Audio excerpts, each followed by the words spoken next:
परिवर्तनी एकादशी व्रत कथा और महिमा।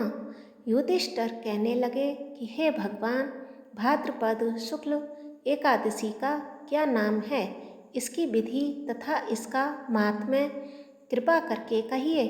तब भगवान श्री कृष्ण कहने लगे कि इस पुण्य, स्वर्ग और मोक्ष को देने वाली तथा सब पापों का नाश करने वाली उत्तम वामन एकादशी का महात्म्य मैं तुमसे कहता हूँ। तुम ध्यान पूर्वक सुनो। यह एकादशी जयंती एकादशी भी कहलाती है। इसका यज्ञ करने से वाजपेय यज्ञ का फल मिलता है। पापियों के पाप नष्ट करने के लिए इससे बढ़कर कोई उपाय नहीं है। जो मनुष्य इस एकादशी के दिन मेरी वामन रूप की पूजा करता है, उससे तीनों लोक पूज्य होते हैं। मोक्ष की प्राप्ति करने वाले मनुष्य इस व्रत को अवश्य करें। जो कमल नयन भगवान का कमल से पूजन करते हैं, वे अवश्य भगवान के समीप जाते हैं। जिसने भाद्रपद शुक्ल एकादशी को व्रत और पूजन किया, उसने ब्रह्मा विष्णु सहित तीनों लोकों का पूजन किया। हरिवासर अर्थात एकादशी का व्रत अवश्य करना चाहिए। इस दिन भगवान प्रकट होते हैं, इसलिए इसको परिवर्तनी एकादशी भी कहते हैं। भगवान के वचन सुनकर युधिष्ठिर बोले कि भगवान, मुझे अति संदेह हो रहा है। आप किस प्रकार सोते और करवट लेते हैं तथा किस तरह राजा बलि को बांधा और वामन रूप रखकर क्या क्या लीलाएं की। चातुर्मास के व्रत की क्या विधि है तथा आपके शयन करने पर मनुष्य का क्या कर्तव्य है, सो आप मुझसे बताइए। भाद्रपद शुक्ल पक्ष की एकादशी जो साधक अपने पूर्व जन्म से लेकर वर्तमान में आने जाने के किए गए पापों का प्रायश्चित करना चाहते हैं, मोक्ष की कामना रखते हैं, उनके लिए यह एकादशी मोक्ष देने वाली, समस्त पापों का नाश करने वाली मानी जाती है। कहते हैं इस एकादशी के व्रत से वाजपेय यज्ञ जितना पुण्य फल उपासक को मिलता है। पद्मा एकादशी को भगवान विष्णु पाताल लोक में अपनी सैया पर करवट बदलते हैं। शास्त्रों के अनुसार इस दिन भगवान विष्णु करवट बदलने के समय प्रसन्नचित्त मुद्रा में रहते हैं। इस अवधि में उनसे जो कुछ भी मांगा जाता है, वे अवश्य प्रदान करते हैं। इस प्रकार भगवान विष्णु के वामन रूप की पूजा की जाती है। इस व्रत को करने से मनुष्य के सुख सौभाग्य में वृद्धि होती है। मंदिरों में इस दिन भगवान श्री विष्णु की प्रतिमा या शालिग्राम को पालकी में बिठाकर ढोल नगाड़ों के साथ शोभा यात्रा निकाली जाती है।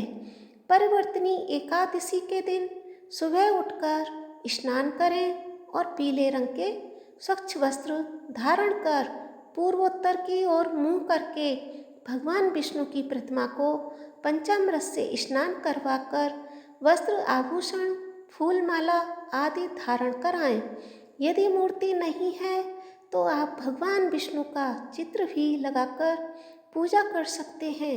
इस दिन भगवान विष्णु के वामन अवतार का ध्यान पूजा करने से अक्षय पुण्य की प्राप्ति होती है। पूजा के उपरांत वामन भगवान की कथा का श्रवण जरूर करें और कपूर और शुद्ध घी के दीपक से श्री हरि की आरती उतारें एवं प्रसाद सहित वितरित करें।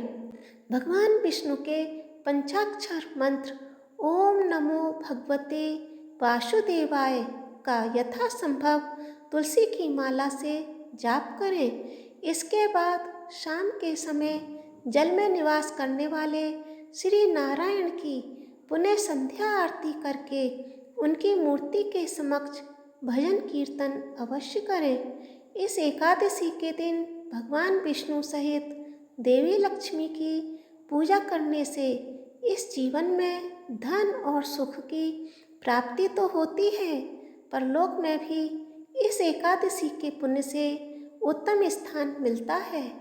पद्मा एकादशी के दिन जल से भरे हुए घड़े को वस्त्र से ढककर दही और चावल के साथ ब्राह्मण को दान देना चाहिए। शुभ फलों की प्राप्ति के लिए साथ में जूते और छाते का भी दान करें।